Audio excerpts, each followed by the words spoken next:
प्यारे भैया बहनों, मेरा प्यार भरा नमस्कार। पिछले वीडियो में मैंने सकेंद्री वृत्त के बारे में बताया था, कॉन्सेंट्रिकल सर्किल्स।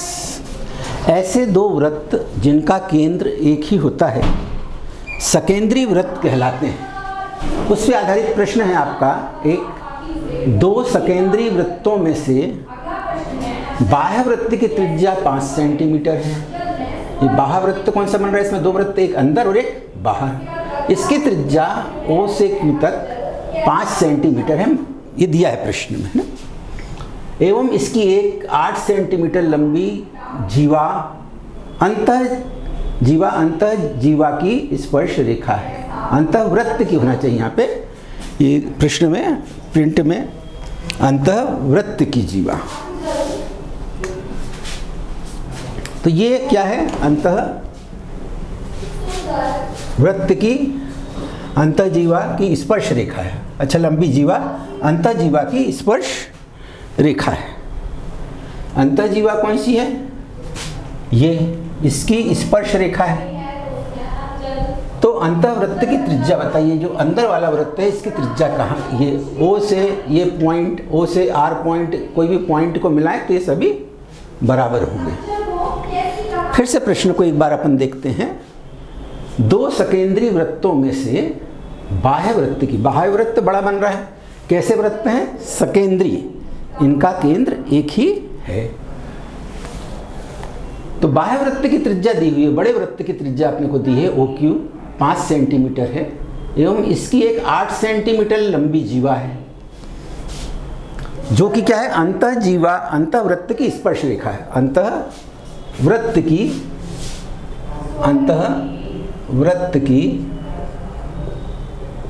स्पर्श रेखा है।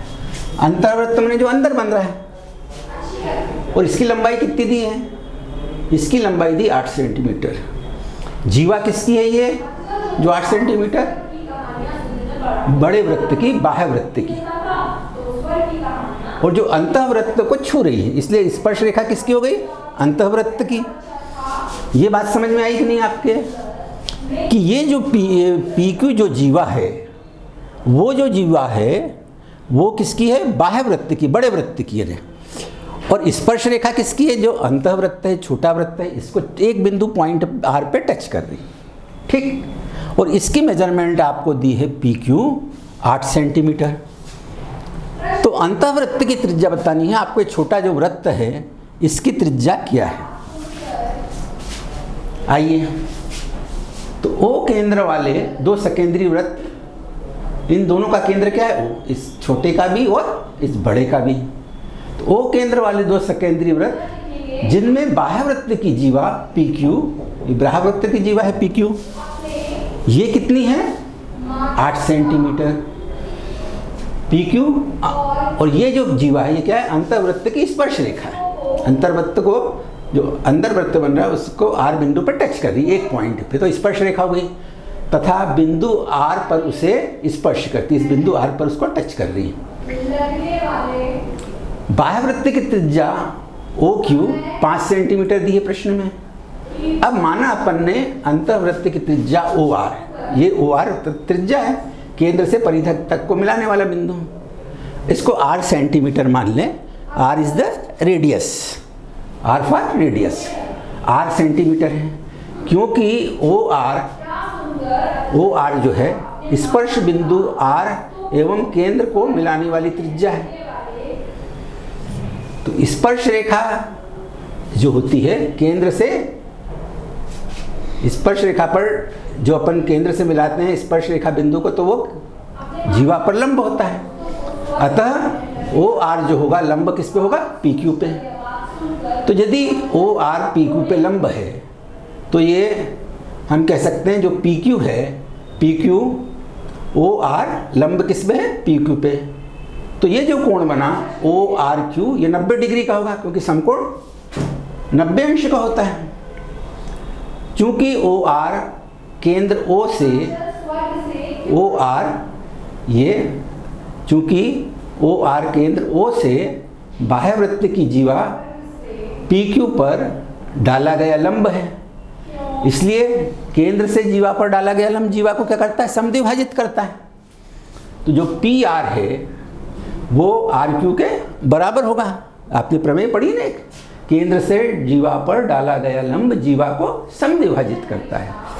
तो पी आर और आर क्यू बराबर होंगे, या हम कह सकते हैं कि जो पी आर है या क्यू आर है वो क्या होगा, हाफ ऑफ 8 सेंटीमीटर, क्योंकि पी आर कितना है अपना पूरा ये अपना पी क्यू कितना है 8 सेंटीमीटर, पी क्यू का ये आधा हो गया तो 4 सेंटीमीटर। अब ये समकोण त्रिभुज बन रहा है। देखिए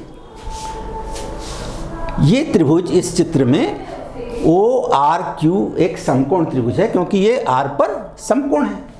जितने समकोण त्रिभुज हैं उनमें हम पाइथागोरस प्रमेय का उपयोग करके कोई भी भुजा को निकाल सकते हैं। तो पाइथागोरस प्रमेय क्या कहती है, कर्ण का वर्ग बराबर लंब का वर्ग धन आधार का वर्ग, ये लंब तो इतना आधार हो गया आर क्यू, तो ओ क्यू का स्क्वायर बराबर ओ आर का स्क्वायर प्लस आर क्यू का स्क्वायर। तो हमको ओ आर को निकाल लें तो अपने को त्रिज्या आ जाएगी। तो आप पाइथागोरस प्रमेय से इसको क्या लिख सकते थे, ओ क्यू का स्क्वायर ओ क्यू का स्क्वायर बराबर कर्ण समकोण के सामने वाली भुजा कर्ण O R square plus R Q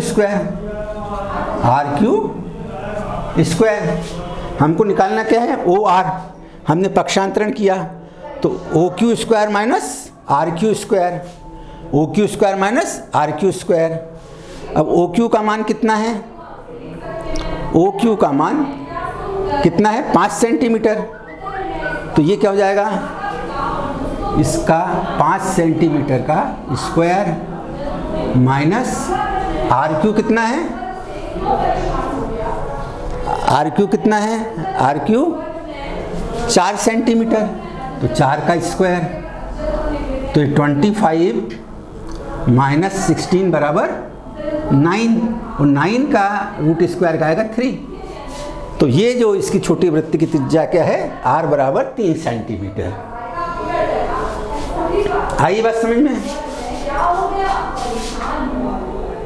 इसमें प्रमेय आपको याद रखनी पड़ेगी। एक प्रमेय कौन सी, केंद्र से जीवा पर डाला गया लंब जीवा को समद्विभाजित करता है, बाइसेक्ट करता है। और ये लंब क्यों हुआ, क्योंकि स्पर्श रेखा के बिंदु से केंद्र को मिलाने वाली रेखा लंब होती। आपकी जो प्रमेय है उसके अनुसार इन दो प्रमेय का उपयोग हुआ है। एक प्रमेय ये इसका, जब आपको ये सिद्ध करना है कि ओ आर लंब है किस पे, पी क्यू पे। ओ आर लंब किस पे, पी क्यू के।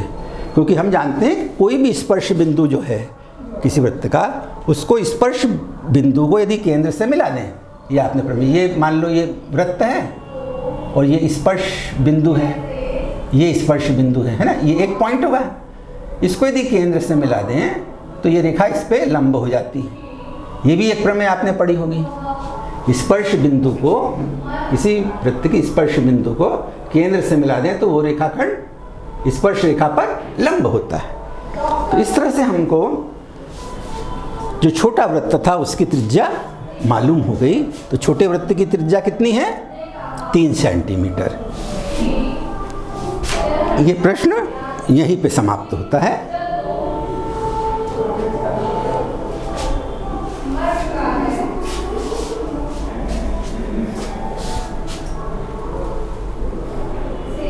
तो सबसे पहले जब प्रश्नों को आपको हल करना पड़े तो आपको स्टेटमेंट मालूम होना चाहिए, कथन, प्रमेय का कथन। कौन कौन सी प्रमेय हैं आपके पाठ्यक्रम में, वो प्रमेय क्या कहती हैं, उनका कथन। क्योंकि जब भी अपन कोई कारण देते हैं, ये बराबर ये या इतना बराबर ये, तो हमको क्या करना पड़ता है, कथन देना पड़ता है कि ऐसा क्यों। जैसे यहाँ अपन ने कथन क्या दिया कि ये कोण ORQ 90 कैसे हो गया, तो इसमें प्रमेय का कथन देना है अपने को। प्रमेय कौन सी, ये जो बताइए आपको। और यहाँ पे केंद्र से जीवा पर डाला गया लंब जीवा को समद्विभाजित करता है। धन्यवाद। यहीं पे ये अपना प्रश्न समाप्त होता है।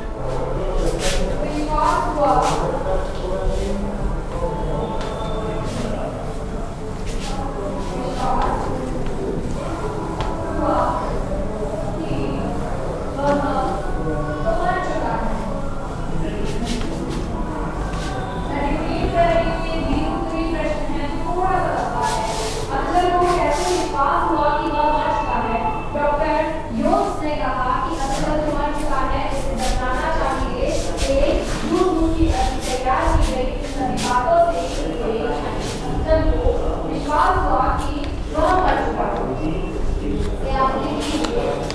फिर आप हमारा दूसरा प्रश्न लिखते हैं।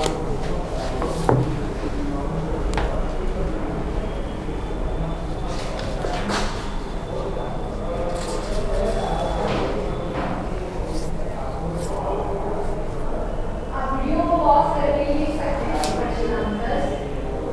हम दूसरा प्रश्न क्या लिखते हैं?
दीवारों पर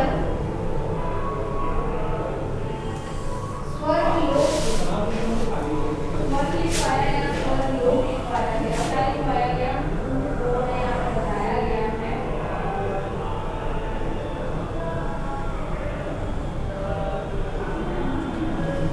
स्वर्गलोक लिखवाया गया, स्वर्गलोक लिखवाया गया।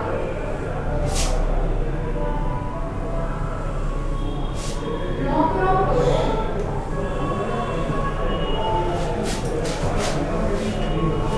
पंख लगाकर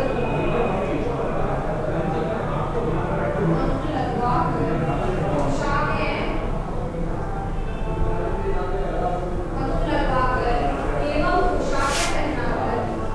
एवं पोशाकें पहनाकर देवदूत जैसा के रूप में तैयार किया। इस प्रकार डॉक्टर ह्यूज ने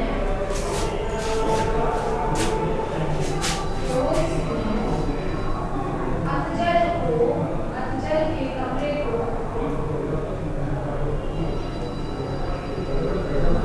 स्वर्ग के रूप में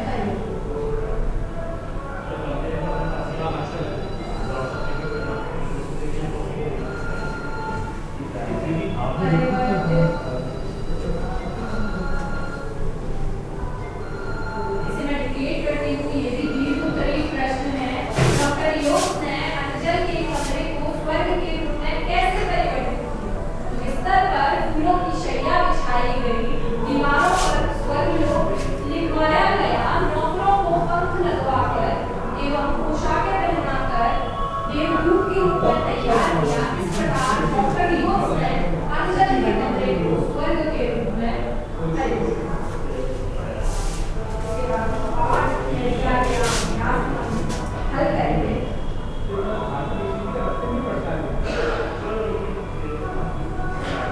सबसे पहले हम रिक्त स्थानों की पूर्ति कर लेते हैं।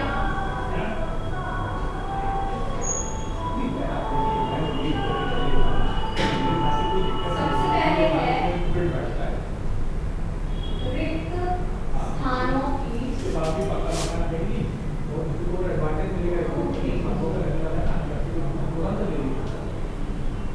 तो पहला है अतुजल हर एक से कहानी सुनाने का डैश किया करता था।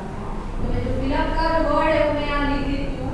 तो पहले में आएगा अतुजल हर किसी से क्या किया करता था? आग्रह किया करता था, कहानी सुनाता था। खाली जगह है, रिक्त स्थान है, वहाँ पर आप आगे। अगला है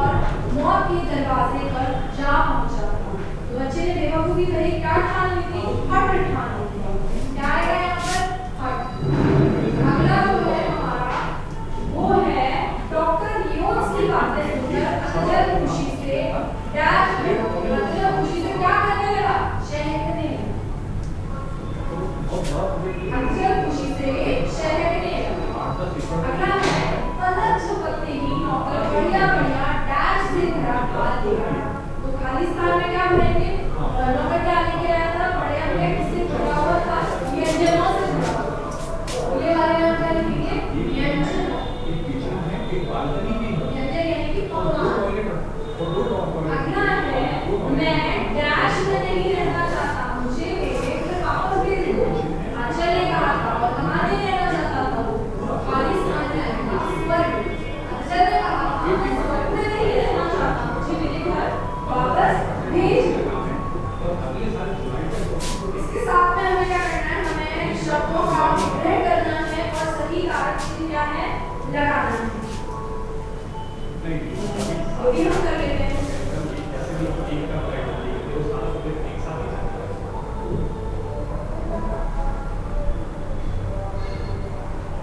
ये भी आपको दिया हुआ है बुक में।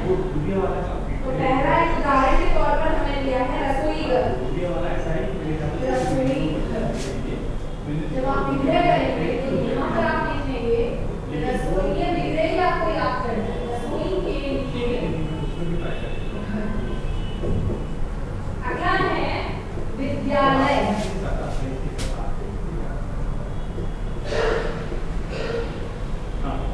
विद्यालय क्या होगा, विद्या का घर, विद्या का, आपको यहाँ पर क्या दिया हुआ है खाली। अगला है पाठशाला।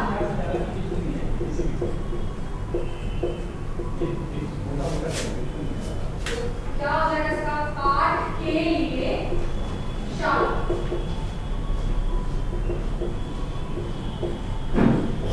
अगला शब्द है घुड़सवार।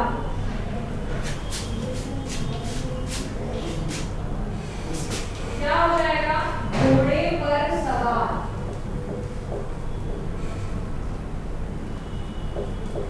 अगला क्या है हमारे पास, जन्मान। तो जन्मान का अर्थ होता है जन्म से अंधा।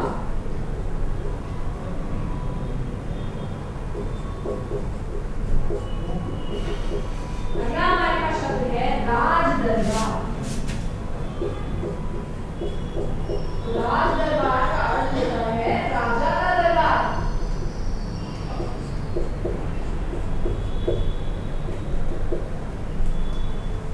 राज दरबार का अर्थ क्या होता है, राजा का दरबार। राज दरबार का अर्थ क्या होगा, राजा का दरबार। अगला है देश प्रेमी। से हटा देती हूँ। अगला जो शब्द है हमारे पास वो है देश प्रेमी। क्या हो जाएगा इसका विग्रह, देश का प्रेमी। ऐसा व्यक्ति जिसे देश से प्रेम है उसे हम देश प्रेमी कहते हैं। अगला शब्द है दानवीर।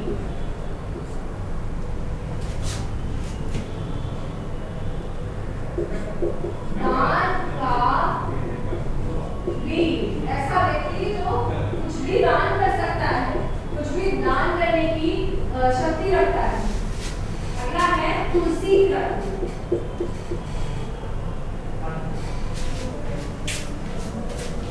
क्या होगा, तुलसी द्वारा रचित।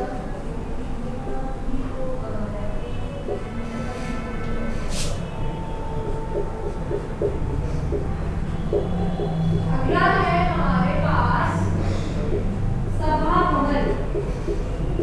सभा भवन उसका हो जाएगा सभा के लिए भवन।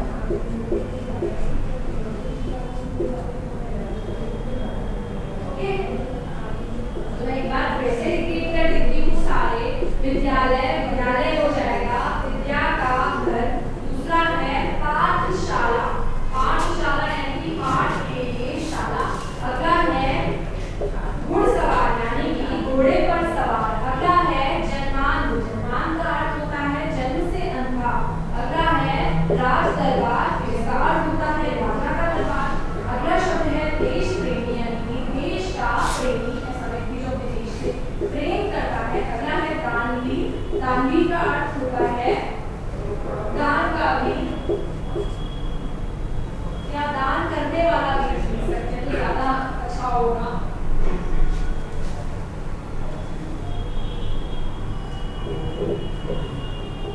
अगला है तुलसी व्रत। भवन यानी कि तुलसी द्वारा रचित। अगला है सभा भवन, जिसका अर्थ होगा सभा के लिए भवन। अब हमें क्या करना है, कुछ वाक्यों का कुछ शब्दों का वाक्य में प्रयोग करना है, वो भी हम देख लेते हैं। एग्जाम में वाक्य में प्रयोग आता है।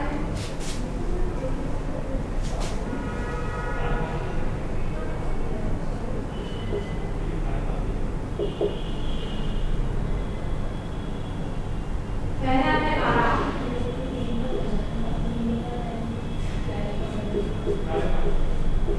खाना खाकर पिताजी आराम करते हैं।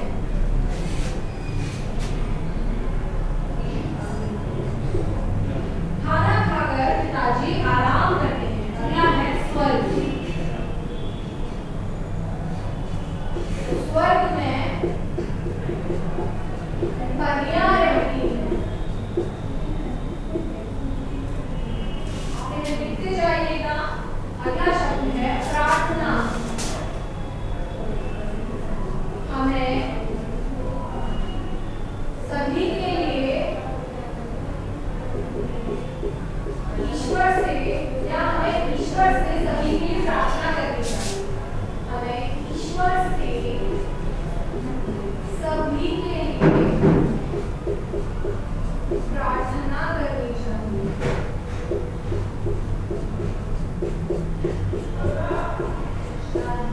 आप अपने हिसाब से कुछ भी बना सकते हैं, है ना, लेकिन सेंस निकलना चाहिए। तो पहला बनाया है आराम, खाना खाकर पिताजी आराम करते हैं। अगला बनाया है स्वर्ग, तो स्वर्ग में परियां रहती हैं। अगला है हमारा प्रार्थना, हमें ईश्वर से सभी के लिए प्रार्थना करनी चाहिए। अगला बनाएंगे मेहनत।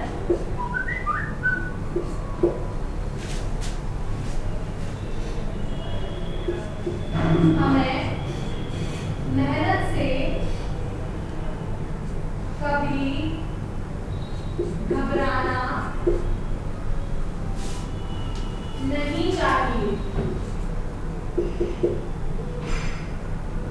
अगला जो हमारा शब्द है वो है चिल्ला।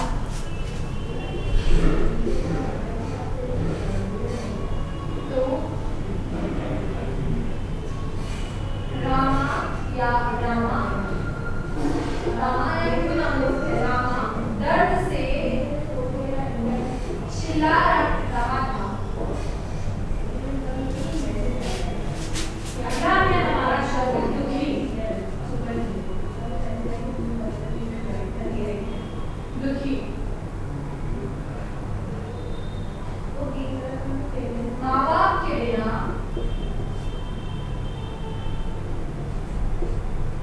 अतजल दुखी था।